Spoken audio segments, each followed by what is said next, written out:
Hello नमस्कार दोस्तों, मैं हूं आपका होस्ट जशन। वेलकम करता हूं आपका इस podcast series speed the change के सीज़न 2 एपिसोड 3 में। सबसे पहले तो आपका बहुत थैंक यू, आपने एपिसोड 1 और 2 को इतना प्यार दिया।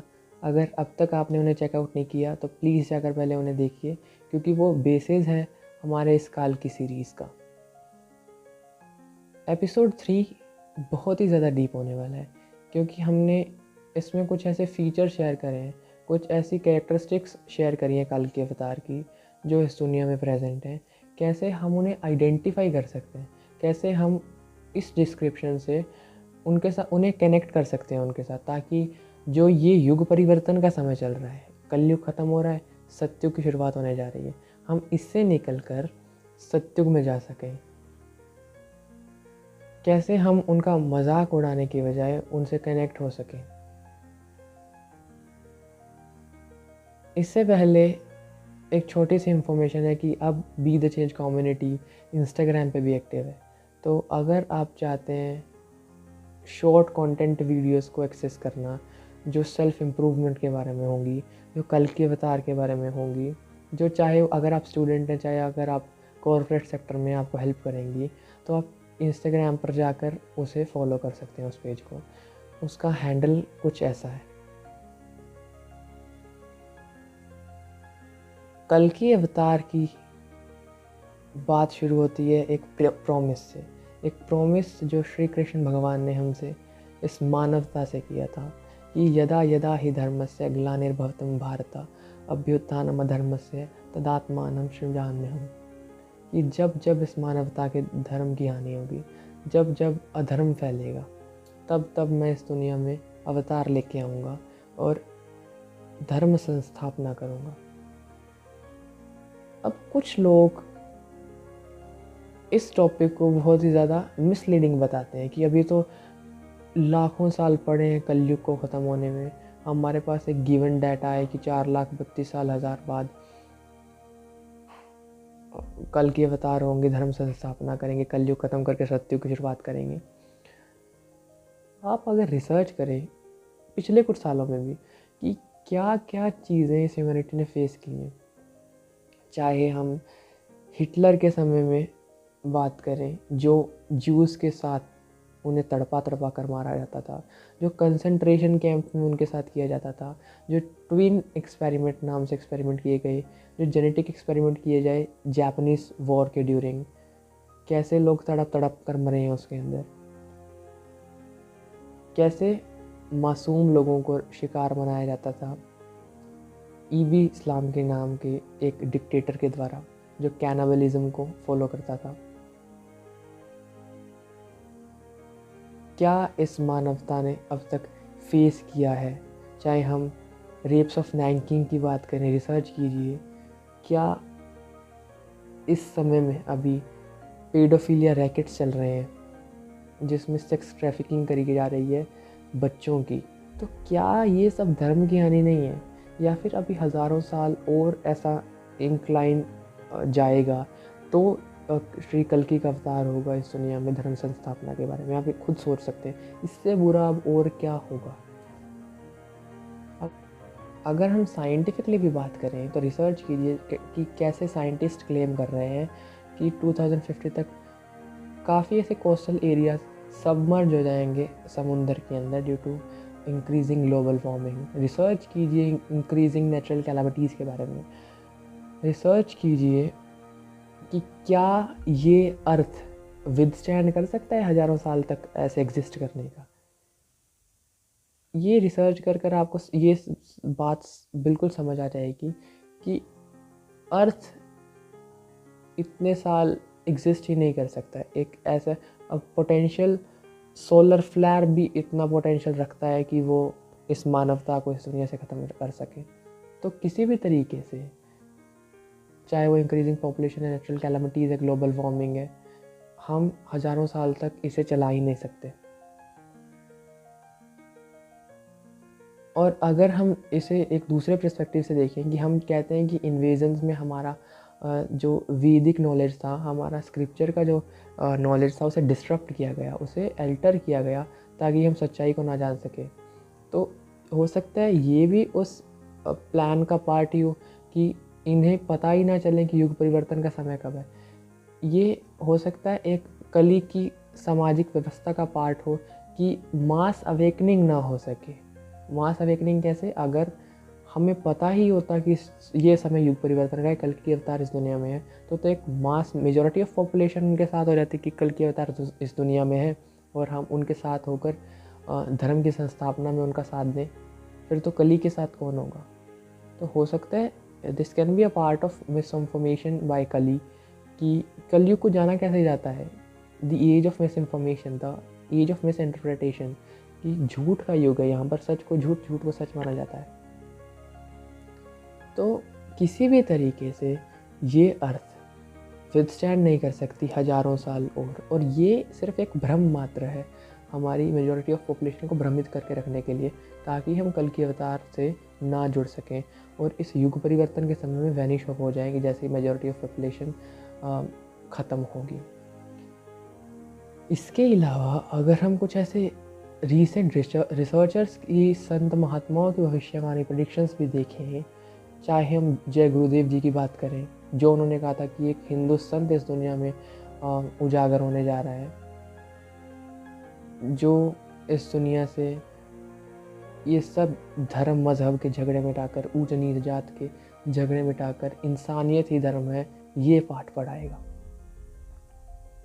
जिसको अच्छे लोग अच्छा मानेंगे, बुरे लोग बुरे मानेंगे, जो सिर्फ भारतवर्ष ही नहीं पूरी दुनिया पर राज करेगा। अगर हम रिसर्च करें, एम्ब्रेंस नाम से एक यूट्यूब चैनल है, रिसर्च कीजिए उस पर, जो एक वेल नोन एस्ट्रोलॉजर हैं, नॉलेज रखते हैं, वो ये प्रेडिक्ट कर रहे हैं कि 2022 के मिड तक एक ऐसा संत दुनिया के सामने आएगा जो सिर्फ भारत पर ही नहीं इस दुनिया पर राज करेगा। अगर हम अभिषेक सिंघल, जो वेल नोन प्रोफेसीज करते हैं, जिनकी प्रोफेसीज 2 से 3 दिन में सच हो जाती हैं, वो बता रहे हैं कि अभी कुछ समय में इस देश के हालात पीएम प्रेसिडेंट के हाथ से बाहर होने जा रहे हैं और एक ऐसा संत, एक ऐसा शख्स इस दुनिया के सामने आएगा जिसे वो सुप्रीम कहते हैं, कल के अवतार कहते हैं, जो इस कलयुग का खात्मा कर कर सत्युग, एक गोल्डन एरा का एस्टेब्लिशमेंट करेगा, जो उनके प्रोडिक्शन के अकॉर्डिंग 2028 तक सत्युग की शुरुआत कर देगा। एक ऐसा राज जो एक झंडे का होगा, जिसमें एक धर्म होगा, एक जात होगी, एक झंडा होगा और सबको वो एक बनाएगा। एक ऐसा शासक जो पूरी दुनिया पर राज करेगा। अगर हम रिसर्च करें सोहंग नेह कलंक अवतार एक सेक्ट के बारे में, जो वो क्लेम करते हैं कि आज तक कि जितने भी गुरु हुए हैं, जितने भी अवतार हुए हैं, उनको भेजने वाला खुद परमपिता परमात्मा, खुद महाविष्णु इस दुनिया में इस समय कल के अवतार के रूप में प्रेजेंट है। वो उनका क्या काम है? वो पूरी दुनिया को एक करने आए हैं, वो इंसानियत ही धर्म सिखाने आए हैं, वो पूरी जो आज से पुराने रीति रिवाज थे उनको ख़त्म कर कर हमें इंसानियत का पाठ पढ़ाने आए हैं। रिसर्च कीजिए कि क्या वो कहते हैं इस कल की अवतार के बारे में, कि कैसे कल की अवतार सत्युग स्थापना करने जा रहे हैं। और एक वो टर्म यूज़ करते हैं कि कल की अवतार कौन होंगे? शेरों के शेर, बब्बर शेर। तो इस टर्म से भी हमें काफ़ी कुछ कल की अवतार की पर्सनालिटी के बारे में समझ आता है कि कैसा उनका प्रताप होगा इस दुनिया में, कैसे उन्हें लोग इमेजिन करेंगे, कैसी उनकी पार होगी इस दुनिया में। इन सेक्ट्स के बिलीव करने से भी हमें उनका कुछ कल के अवतार का एक पर्सनैलिटी टाइप समझ में आता है। इसके अलावा अगर हम खुद भी सोचें कि क्या कैरेक्टर स्केच हम इमेजिन कर सकते हैं कल की अवतार का पिछले अवतारों के बेसिस पर, तो सबसे पहला काम होगा कल के अवतार का सबको एक करना, क्योंकि कल के अवतार की डिस्क्रिप्शन हर धर्म में, चाहे उनका नाम अलग हो क्योंकि डिफरेंस ऑफ कल्चर से, पर उनका पहला काम क्या होगा? धर्म मजहब के झगड़े निपटाकर, ऊंच नीच को मिटाकर, जाति भेदभाव को मिटाकर सबको एक बनाना। इंसानियत ही धर्म है, इसे सिखाना। इसके अलावा आडंबरों को ख़त्म करना, क्योंकि आज तक जितने भी अवतार आए हैं उन्होंने उस समय पर जो रीति रिवाज, जो रूढ़वादी विचारधारा थी, जो आडंबरवाद था, उसे ख़त्म कर कर एक नया पाथ डिफाइन करा मोक्ष पाने का, एक नया पाथ डिफाइन करा एक एथिकल लाइफ को जीने का, ताकि मानवता उस पाथ को फॉलो कर कर मोक्ष की प्राप्ति कर सके, जिसके लिए उनको क्रिटिसाइज भी बहुत किया गया। इसके अलावा कल्कि अवतार सर्व कला संपूर्ण होंगे। जैसे श्री कृष्ण 16 कला संपूर्ण थे, कल्कि अवतार ऐसे जाने जाएंगे कि इनको सब कुछ आता है, हर फील्ड की नॉलेज इन्हें है, हर चीज़ के बारे में। ऐसा नहीं है कि किसी गली में, मोहल्ले में, शहर में उनको ऐसे जाना जाए, ये इंटरनेशनली, क्योंकि कल्कि अवतार का इस दुनिया में आना कोई आम चीज़ नहीं है, पूरी दुनिया पर उन्हें जाना जाएगा उनके इन सर्व कला को लेकर। फिर अगर हम बात करें उनका सुपरमैन लाइक क्वालिटीज़ कि दुनिया जानेगी, चाहे वो एज अ गुड पर्सन, अच्छे इंसान के तौर पर देखें, चाहे एज अ बुरे इंसान की तरफ देखें, क्योंकि एक अवतार के समय कभी भी एक मास कभी भी उनके साथ नहीं हुआ। मेजॉरिटी ऑफ पॉपुलेशन हमेशा उनके आलोचकों की ही रही है। चाहे हम कृष्ण अवतार की बात करें, चाहे हम राम अवतार की बात करें, कृष्ण अवतार के समय भी कुछ ऐसे काफ़ी बड़े ऋषि मुनि थे, महात्मा थे, जो श्री कृष्ण को भगवान तो, ईश्वर तो क्या, सिर्फ एक मायावी या फिर एक छलिया मानते थे कि इस बच्चे को ये चीज़ों का नॉलेज, इस धर्म की नॉलेज नहीं है, ये हमारा जो रीति रिवाज है, जो हमारा धर्म का ज्ञान है, उसे ख़राब करने के लिए, हमारी शिष्यों को ख़राब करने के लिए ऐसी चीज़ें कर रहा है। तो इस समय में भी कल्कि अवतार के साथ, कल्कि अवतार को ऐसा बहुत कुछ फेस करना पड़ेगा कि लोग उनके आलोचक बहुत ज़्यादा होंगे। इसके अलावा अगर हमें किसी इंसान को डिफ्रेंशिएट करना होता है किसी मास ऑफ पॉपुलेशन से, तो हम उसकी स्पेसिफिक फीचर बताते हैं। जैसे मर्यादा पुरुषोत्तम राम, इनमें स्पेसिफिक फीचर क्या थी कि ये मर्यादा पुरुषोत्तम थे।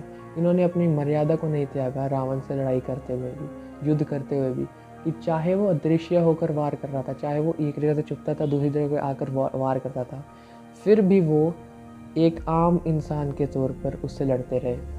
फिर भी उन्होंने ये जाहिर नहीं किया कि मैं तो परमात्मा हूँ, मैं चाहूँ तो तुझे एक चुटकी में ख़त्म कर सकता हूँ।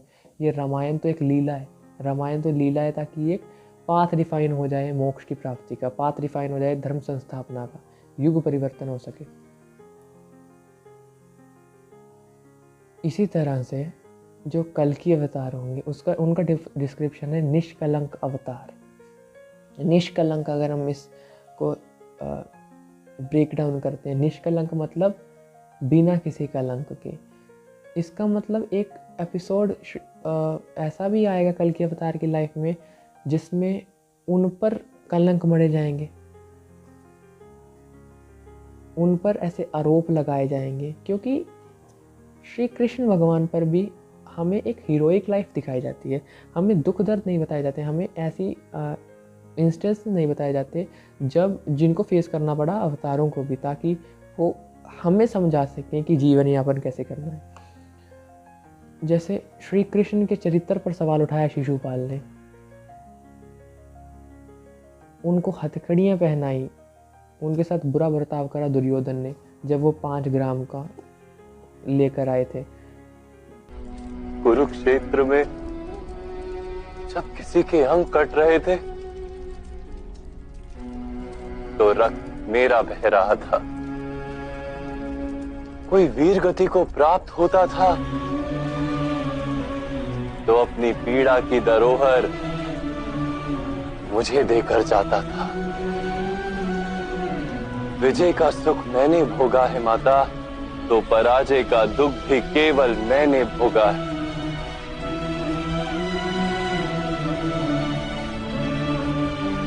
मैं ही आपका शत्रु हूं माता, किंतु मैं ही आपका मित्र भी हूं, मैं ही आपका पुत्र भी हूं। तो ऐसा समय भी आएगा कल्कि अवतार की लाइफ में जिसपे उनको ऐसी चीज़ों को फेस करना पड़ेगा। वो फेस क्यों करेंगे?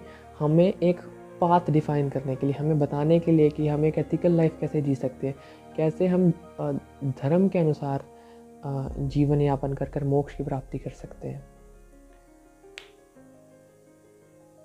इसके अलावा जो एक कंक्लूजन हमारे धर्मों में बताया गया है कि कल की अवतार धर्म संस्थापना करेंगे, कलयुग का खात्मा। हालांकि ये चीज़ें उनकी लाइफ में होंगी जिससे हम उन्हें आइडेंटिफाई कर सकेंगे। वो कंक्लूजन करते हुए कलयुग का खात्मा करेंगे, सत्युग की स्थापना करेंगे। इस दौरान उन्हें काफ़ी चीज़ों को फेस करना पड़ेगा। इस दौरान जैसे कि श्री कृष्ण भगवान कहते हैं कि जब जब मैं इस दुनिया में अवतरित होता हूँ, मूर्ख मेरा उपहास उड़ाते हैं, वे मुझ परमात्मा के दिव्य स्वभाव को नहीं जानते। आलोचक होंगे उनके मेजॉरिटी ऑफ पॉपुलेशन में,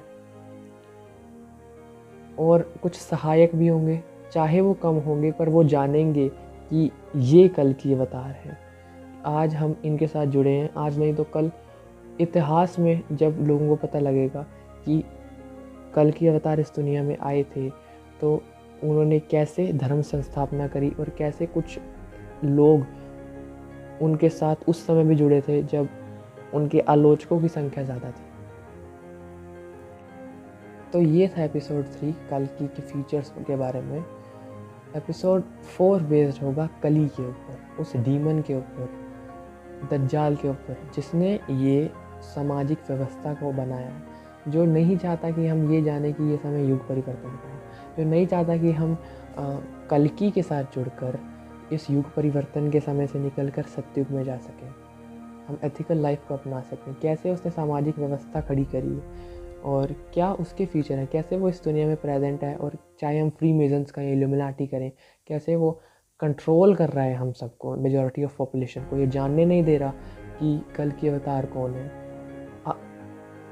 उसकी व्यवस्था इतनी है कि अगर कल की अवतार हमारी आंखों के सामने भी आ जाए तो भी हम नहीं मानेंगे कि ये कल की अवतार है, तो भी हमें उनकी आलोचना करना ज़्यादा सही लगेगा उनको कल की अवतार मानने से। तो एपिसोड 4 में हम डिस्कस करेंगे कली के बारे में। अगर आपको ये वीडियो अच्छी लगी, आपको लगा कुछ नया आपको सीखने को मिला, तो लाइक करें, कमेंट करें अपने विचार, शेयर करें इस वीडियो को, और मिलते हैं अगले एपिसोड में। तब तक के लिए गुड बाय, टेक केयर, जय हिंद।